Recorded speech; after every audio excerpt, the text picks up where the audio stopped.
दोस्तों, हम आपको बताने जा रहे हैं 5 लोगों की एक ऐसी दर्दनाक हादसा जिसे सुनकर आपके रोंगटे खड़े हो सकते हैं। आखिर ऐसा क्या हुआ कि 4 लोगों की चली गई जान और बचे एक इंसान। इमेजिन कीजिए एक 30 इंच जितनी चौड़ी ऑयल कॉटेज पाइप अगर आपको अपने अंदर बिजली की रफ्तार से खींच ले तो आप क्या करोगे। ये 5 लोगों के साथ कुछ ऐसा ही दिल दहला देने वाला सिचुएशन था।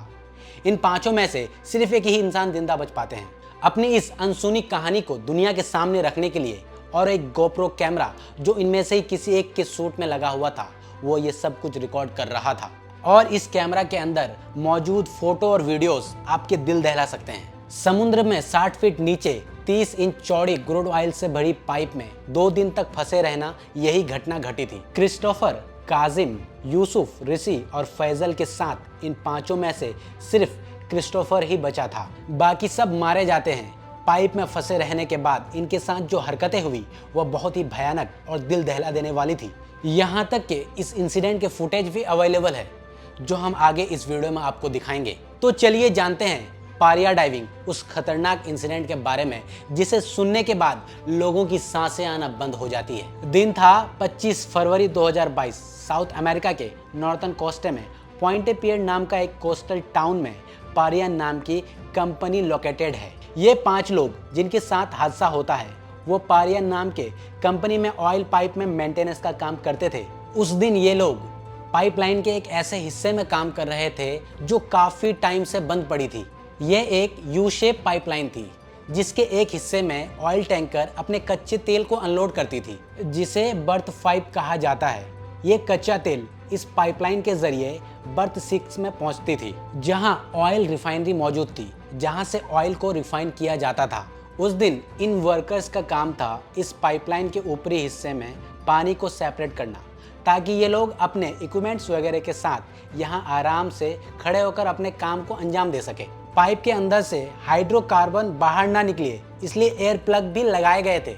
इसके अलावा पाइप के ऊपर काम करने के लिए एक स्पेशल कैबिन, जिसको हैबिटेट बेल भी बोला जाता है, उसका इस्तेमाल किया जाता था। हैबिटेट बेल पाइप के अंदर एयर प्रेशर छोड़कर एक सूखी जगह तैयार करता है ताकि लोग इसके अंदर जाके अच्छी तरीके से काम कर सके। और उस दिन इन लोगों का काम था पाइप के अंदर जाकर एयर प्लग को निकालना। लेकिन जब वो एयर प्लग को निकालते हैं तभी एक बदकिस्मती से घटना घट जाती है। उसी सेकेंड पानी का एक तेज बवंडर आता है और उन्हें अपने प्रेशर के साथ जोर से पाइप के अंदर खींच ले जाता है।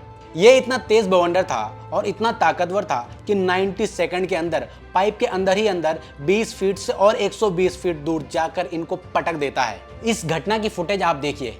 पहले सब कुछ दिखेगा, फिर अंधेरा ही अंधेरा। पाइप सीधा ना होने के कारण उन्हें एक राहत मिलती है। ये 5 लोग एक ऐसे छोटे एयर पॉकेट में फंस जाते हैं जहां सांस ले सकते थे, लेकिन सारी चीजों में उनकी जरा भी आइडिया नहीं था कि उनके साथ हुआ क्या है। पानी का फ्लो इतना तेज था कि कुछ लोगों की हड्डियां भी टूट गई। इसके अलावा पाइप के अंदर कुछ दिखाई भी नहीं दे रहा था। चौंकने वाली बात तो ये थी कि जो हवा वो पाइप के अंदर ले रहे थे, उसी हवा की वजह से वो पाइप के अंदर फंस गए थे। दोस्तों, टेक्निकली पाइप के अंदर कुल 1200 बैरल ऑयल होना चाहिए था, लेकिन उससे कम था और बहुत ही ज्यादा लो डेंसिटी वाली एयर वहां पर बन गई थी। जब उन्होंने एयर प्लग को निकाला तब हाई डेंसिटी वाली एयर, जो कि कैबिन के अंदर बनी थी, लो डेंसिटी वाली एयर में, और उसने एक बहुत ही बड़ा पानी का बवंडर खड़ा कर दिया और अपने साथ सारी चीजों को पानी की तरफ खींच कर ले गया। उनको वहां से निकलने का सिर्फ एक ही रास्ता था, जहां से वो आए थे वहीं वापस जाना, यानी कि बर्थ 6 से।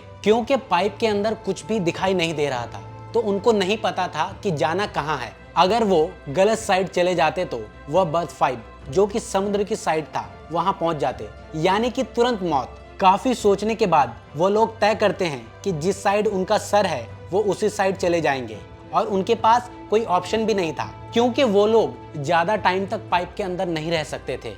और जब वो लोग ऐसा करते हैं तो उनको एक और प्रॉब्लम का सामना करना पड़ता है। पाइपलाइन सीधी ना होने के कारण कुछ जगह पर तो सांस लेने की जगह थी, लेकिन कुछ जगहों पर तो पानी ही पानी था। अगर वो सांस रोककर पानी के अंदर जाने की कोशिश करते और आगे उन्हें सांस लेने की जगह नहीं मिलती तो उनकी तुरंत मौत हो सकती थी। इस जगह से क्रिस्टोफर और फैजल डिसाइड करते हैं कि आगे दोनों अकेले ही जाएंगे। उनका प्लान बहुत ही सिंपल था। दोनों अकेले बाहर निकलकर बाकी तीनों के लिए मदद भेजेंगे। वो दोनों आगे की तरफ बढ़ते हैं और वह दो एक और एयर पॉकेट में फंस जाते हैं। और वहां पर एक चमत्कार होता है।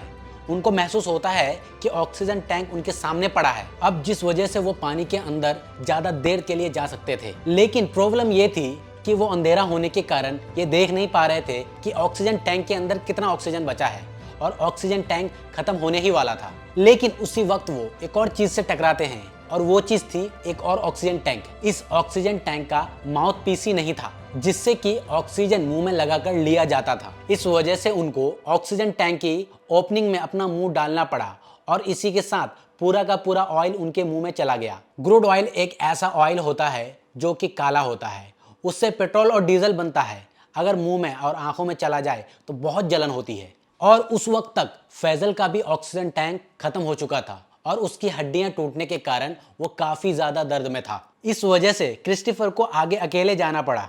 2 घंटे मशक्कत करने के बाद उसका ऑक्सीजन टैंक एक और चीज से टकराता है और वो चीज थी पाइप का बैंड।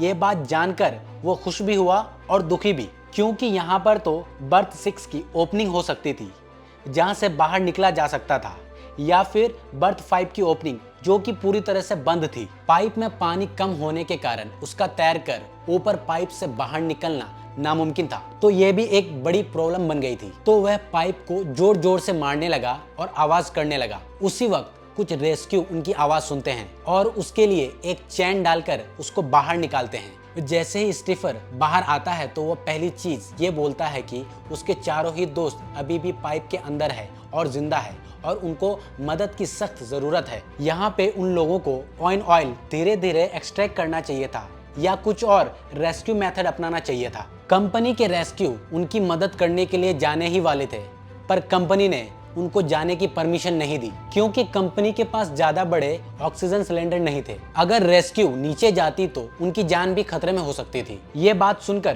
क्रिस्टोफर अपने दोस्तों को खुद ही बचाने के लिए जाने ही वाला था, पर कंपनी ने उसको भी रोक लिया। जब क्रिस्टोफर सारी चीजें बताई तब रेस्क्यू उस पाइप को ठोक ठोक कर मारने लगे ताकि पता लग सके कि चारों एग्जैक्ट कहां पर है, और यहां तक कि चारों लोग पाइप को मारकर रिस्पॉन्ड भी कर रहे थे। देखिए ये फुटेज। आने वाले 48 घंटे में पारिया कंपनी ने कोई भी मदद नहीं पहुंचाई और उनको वहां मरने के लिए छोड़ दिया। उन चारों ने मजबूरी में अपनी जान को वहीं गवा बैठे। एक बड़ी कंपनी की लापरवाही ने अपनी वर्करों की जान ली। इतना बड़ा मामला होने के बाद भी आपको जानकर हैरानी होगी कि पारिया कंपनी के ऊपर पुलिस इंक्वायरी भी होती है लेकिन उनको कोई सजा नहीं होती। पारिया कंपनी में जिस फैमिली के लोग मरे थे उनको फाइनेंस कंपनसेशन के नाम पर 1 रुपया तक नहीं दिया गया।